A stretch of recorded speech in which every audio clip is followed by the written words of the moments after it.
Tur ir 3 ezeri tāda kaskāda, tā kā sanāk. Tur kalnos augšā ir 3. ezeras, Malai, Muņķinskaja ezera vai kaut kas tam līdzīgs.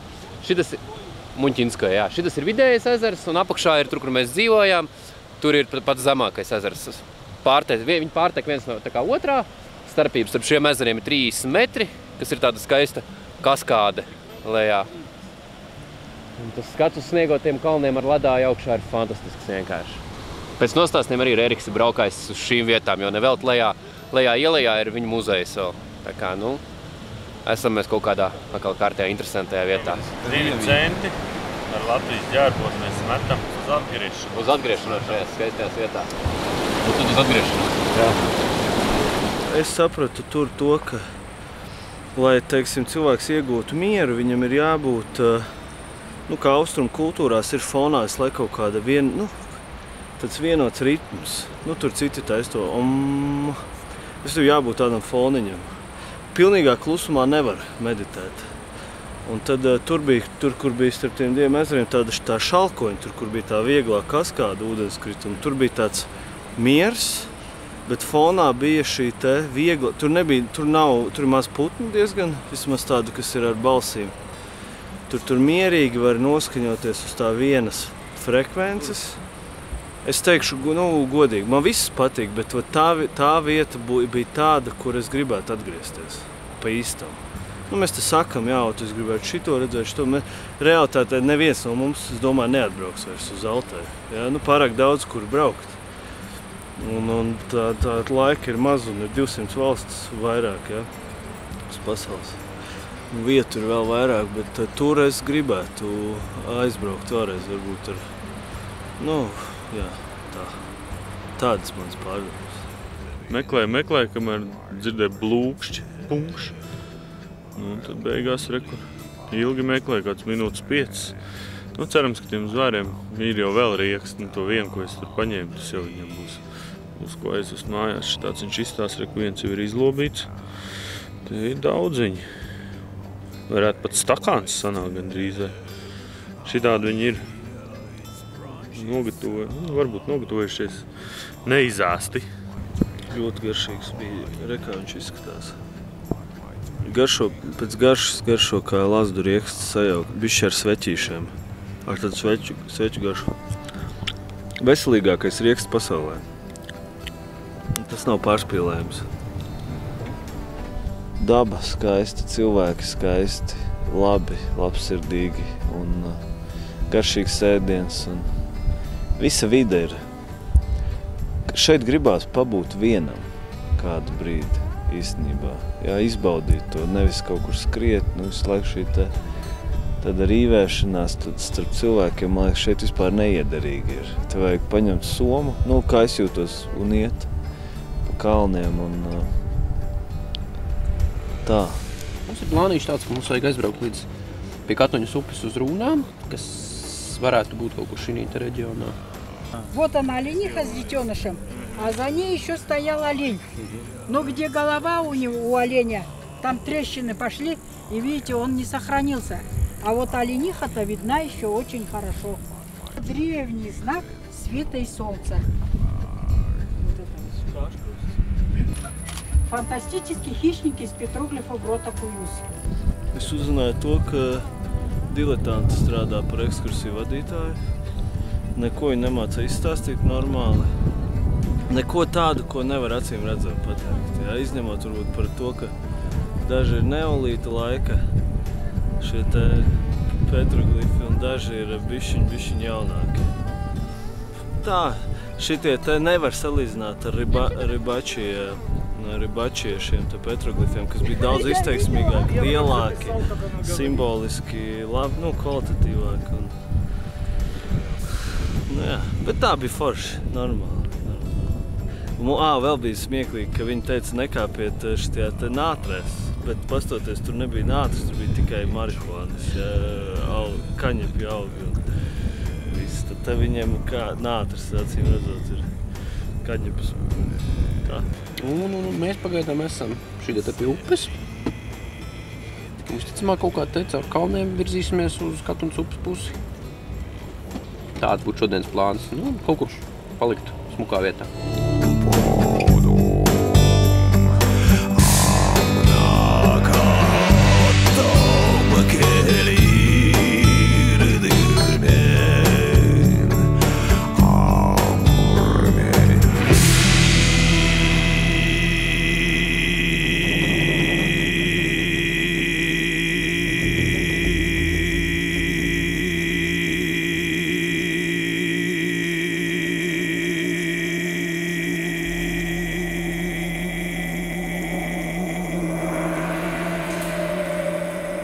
Atbraukuši uz Kataņas upi, kas skaitās Altejas lielākā upe. Tā arī bijām. Jā. Un viņai tā krāsa ir tāda zaļganīga, varētu teikt, tā kā šitas akmens, šitam akmenim krāsa. Viņi visu laiku tādi ir, jo viņi ir ļoti piesātināti ar minerāliem, kuri visu laiku tiek skaloti. Visu gadu viņi arī tādi ir tādā pašā tonī, viņi nemainās, ne viņi ir caurspīdīgi, ne viņi citā tonī. Ja varētu paņemt analīzi, tu varētu redzēt, cik tur ir daudz minerāļu, kuri visu laiku plūst. Ūdens ir Alteja galvenā lieta. Ja? No sniegiem viņš rodās, satek strautos, strauts veido upes, līdzīgi kā tuņu un aiztek. Un principā Alteja kalnos rodas oba, ja, kura kopā ar Irtišu pēc tam rada vienu no lielākajām pasaules upēm. Ja, tā ka te viss ir. Te ir ūdens, sirds. Tā ka skaisti viss. Murēni, jā, pārakmeņojusies maršruts. Akmentīns lasām.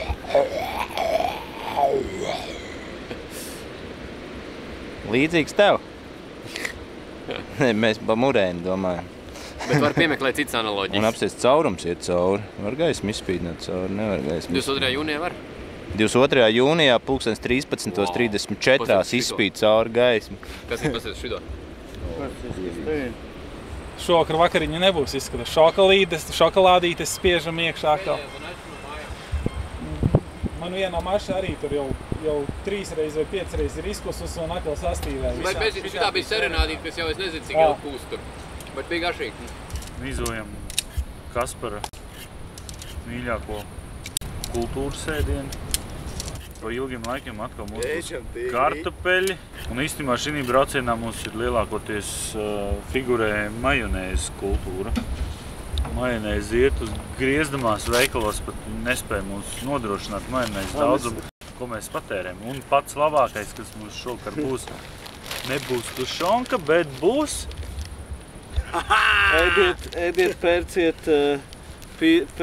ēdiet bavarski sasiski siram. Tāda nebija ieplānots. Vienīgais visi, ko mēs paņēmām, izrādījās ar sieru. Bet ceru, ka Vogins nedzirdēja. Negaršo? Nezinu, vai... Es sākumā izlasīju babskie, jā, bet ir bavarskie. Plus mums beidzot atkal būs tomātu gurķu salāti. Jā, dārzeņi. Dārzeņi būs vitamīni, jo tie mums visā braucienā pietrūks, jo mēs rijam tikai putekļus. Dažiem jau ir izkrituši zobi un mate, dažiem cilvēkiem.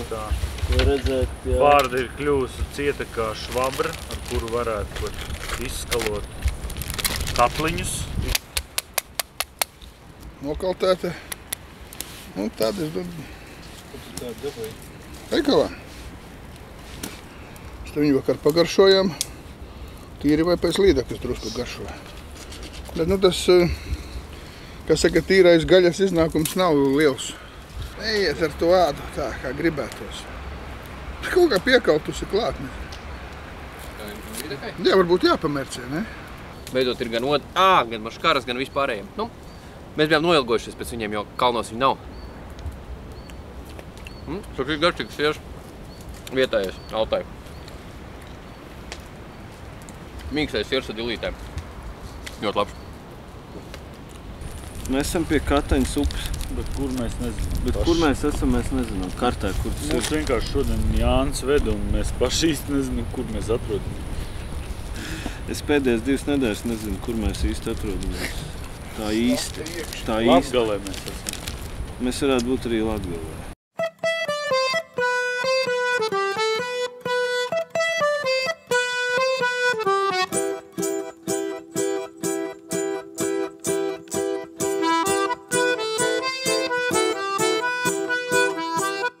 Dodoties mājup, nolemjam pa ceļam apmeklēt vēl dažus turisma objektus Krievijā, tādus kā klosteri uz salas Katuņas upē, Lielo Tavdinska alu, Autozagļu muzeju Barnaulā un Čeļabinskas valsts novatpētniecības muzeju, kurā apskatāmas 2013. gadā līdz zemē nokļuvušā meteorīta daļas.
Parasts salas.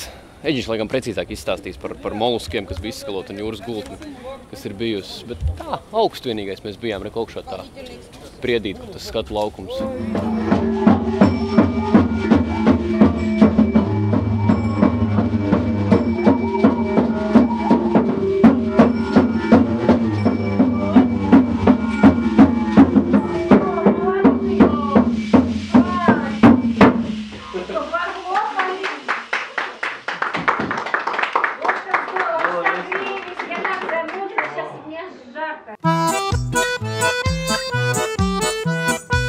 Mums riktīgi uzkars motors.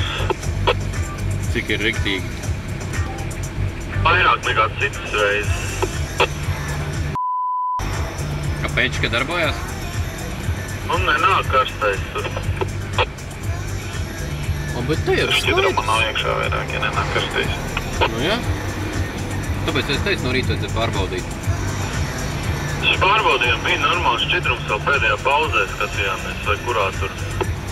Bet viņš varbūt nesūc no atspiedē bačoku, viņam vajag radiatorā iebāzt kaut kādu sūdiņu, pastīties, vai tur ir šķidrums vai nav.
Tev būs tagadāšana dzimšanas diena. Pēc tam pendeli. Tev būs Es domāju, ka jūs aizmirstāt.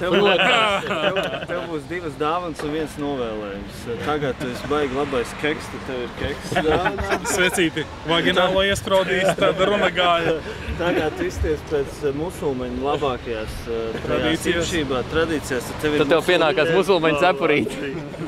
Lūdzu? Man novēlējums, tev jājāļ. Tā kā mēs esam Krievijā, lai tev viss būtu un nekas tev par to nezinu. Paldies. Apsveic, Džomuk. Paldies.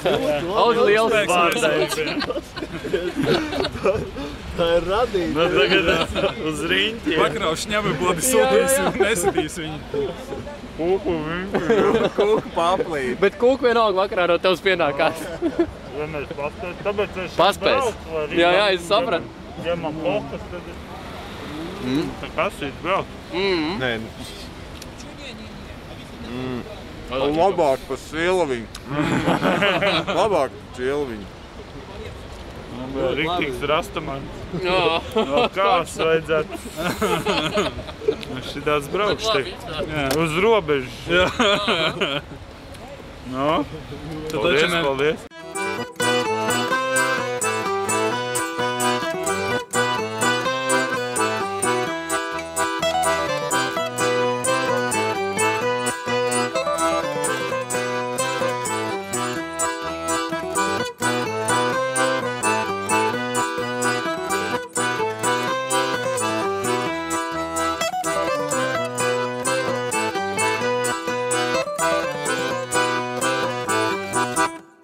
Muzejs ļoti skaists un moderns. Pilnīgi gribētos atvest šeit kādu. Nē, ļoti izstās jauns un moderns un ir diezgan plašs. Es vēl neesmu redzējis visu, bet izskatās, ka šāds varētu izstīties Rīgas, vai vajadzētu izstīties Rīgas dabas muzejā. Neesmu redzējis tālāk, mums gan ir daudz vairāk eksponātu. Jā, tur putnu vairāk. Plašāka, manuprāt, plašāk savākta ekspozīcija, bet sajūtu ziņā te ir gaišs un moderns un manuprāt, vajag labi. То, что вы видите перед собой, это и есть Челябинский метеорит. Самый крупный объект из найденных. Обнаружен в озере Чебаркуль. Масса его более 550 килограммов. Каверны, которые вы видите, это следы выдувания стекла. Когда объект двигался в атмосфере, в нем было стекло. Что такое стекло? Ну, это силикатное стекло, образованное из минерала оливин. Откуда оно там взялось? Дело в том, что этот объект был в поясе астероидов, в главном поясе астероидов между Марсом и Юпитером. История у него очень древняя. Его возраст порядка 4 миллиардов 560 миллионов лет. В нем нет горных пород. Минералы есть, горных пород нет. Минералы обычные, совершенно не уникальные. Они есть и, естественно, на планете Земля. Здесь есть некоторое количество железа в составе минерала троилит, не более 7%. Вот именно по этой причине, находясь в воде полгода, метеорит образовал на поверхности, точнее, выходящее железо, образовало вот этот вот налет патины ржавчины. Сколько он двигался в атмосфере? Всего-навсего 32,5 секунды. Траектория была пологая, поэтому я вам так нудно рассказываю о том, что здесь было. Если траектория была не 17-20 градусов, а градусов 35-50, не применимо 90, рассказывать было бы некому вам об этом замечательном событии. Начальные размеры представляли собой порядка 17 метров, дают цифру специалисты российские. Это сопоставимо с размерами этого зала. Масса все-таки реальная, если исключить мифы и сказки, была порядка 8-6, ну максимум 10 тысяч тонн. Вот все это, как раз таки 90% этой массы было уничтожено в течение 32,5 секунд.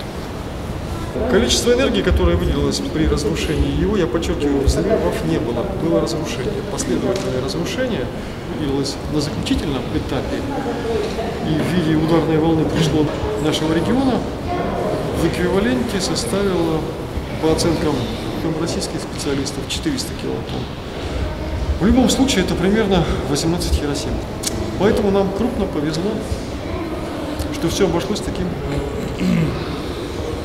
образом. Хотя травм было довольно много, пострадало порядка 120 человек, было множество порезов и были зарегистрированы в некоторых случаях ожоги. Во время разрушения и движения его в атмосфере яркость его свечения превышала солнечную в 30 раз. Поэтому это спасло финансовое положение большого количества семей. учитывая, что мама зарабатывает 3000 рублей в месяц, а ребенок приносит порой до 5000 рублей в день. Во фрагменты метеоритного дождя вот можно увидеть в витрине соседней. Товарищи американцы прекращают развлекаться с игрой мускулами, начинают договариваться с русскими о том, что давайте-ка все-таки сделаем противометеоритную защиту. Только всего лишь навсего нужно перестать увлекаться зарабатыванием денег. И все. Nebija iedomājies, ka tas meteorīts būs tik liels.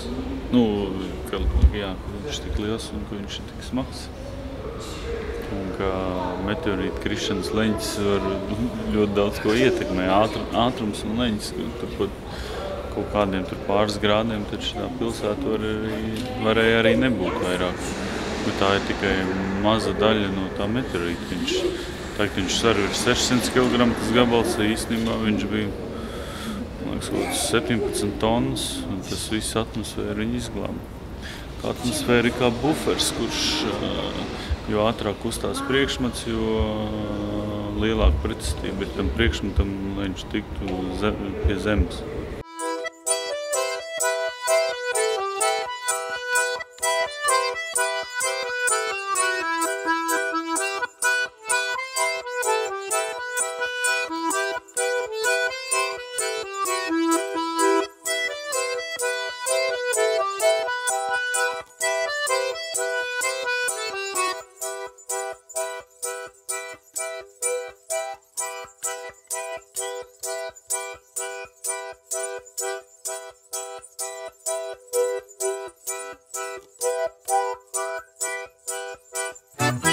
Šī brauciena beidzamais rīts Krievijā ir šodien. Brauciens ir pagājis tādā vienā kuļa rūcienā. Mēnesis liekas, tikko braucām pār robežu, kaut kur tepat netālu pļavā gulējām. Tagad hlabišs un jau atkal esam mājās. Vakar nelietojam alkoholu, ja? Nemaz, tāpēc baigi normāli šorīt. Un neskatoties to, ka gulēts ir, labi, pa fragmentiem gulēts vairāk, bet gulēts 3 stundas, baigais tāds možums ir. Paēdīsim brokastis, mums šodien ieplānots ir, kas mums tur ir ieplānots? Stirnu gaļa ar omāru. Jā, un vīna mērcītē, tādā baltā vīna mērcītē puišiem šorīt sagatavošu. Jā, un tad paēdīsim, padzersim, kas mums te konjaks kaut kāds ir palicis. Un tad jau brauks uz Rīgu. Es ļoti ceru, ka viss mierīgi beigsies un mēs vēl kādreiz tikšam šī valstī iekšā. Jo šobrīd mēs braucam ārā ar domu, ka netālu no šejienes blakus valstī ir tāda uzbrukuma notiek un līdz ar to nav zināms robežas būs vaļā, nebūs vaļā, kāda būs politiskā situācija un kas vispār būs pēc kaut kādiem mēnešiem, 2 vai 3. Bet cerība ir, ka viss būs kārtībā un ka nākuši, kad mēs atgriežamies šeit. Paskatoties televizorā, ko viņiem rāda, nav brīnums, ka viņi sazombējās. Mans viedoklis ir tāds galvenais, ka mums par laimi neviens virsū nekrita. Jautājumus uzdeva par šo tēmu, bet savādākā ziņā viss it kā bija ok. Protams, dažas reizes nebija tāda baigi omelīgā sajūta. Bet... Skaidrs, ka tas viss iet cauri un skaidrs, ka uz ielām cilvēki to kaut kādā mērā izrāda un neizrāda. Ir daļa cilvēku, kas to uztver tā, kā to vajadzētu varbūt uztvert. Ir liela daļa cilvēku, kas varbūt mazliet sakāpinātāk to lietu uztver. Tas ir neizbēgami un tā šī nācija ir. Bet ar to mēs savā ziņā rēķinamies un vajag viņu to vienkārši pieņemt. Jo mēs nevaram neko mainīt šī situācijā, mums ir vienkārši jāpielāgojas tai. Es tā ļoti ceru, ka tā politika aizies otrā plānā, ka viss nav laģits un ka mēs varēsim vēl joprojām braukt uz šejieni. Jo, skaidrs ir tas, ka vajag te atgriezties un ir ļoti daudz ko redzēt. 99% satikto Krievu bija laipni, atsaucīgi. Paši nāca klāt un jautāja vienmēr smaidīgi un novēlēja labu ceļu un fočējās ar mums uz ielas, korķos satiktie cilvēki. Visi bija, es nezinu, kas notiktu, ja mēs ar viņiem, sāktu tur iedzert, vakarā. Un viņi būtu divreiz vairāk nekā mūsu, tad nezinu, kāds scenārijs būtu. Bet es esmu ļoti priecīgs par to, kādus cilvēkus mēs satikām. Un es uzskatu, ka tāda ir lielākā Krievijas sabiedrības daļa.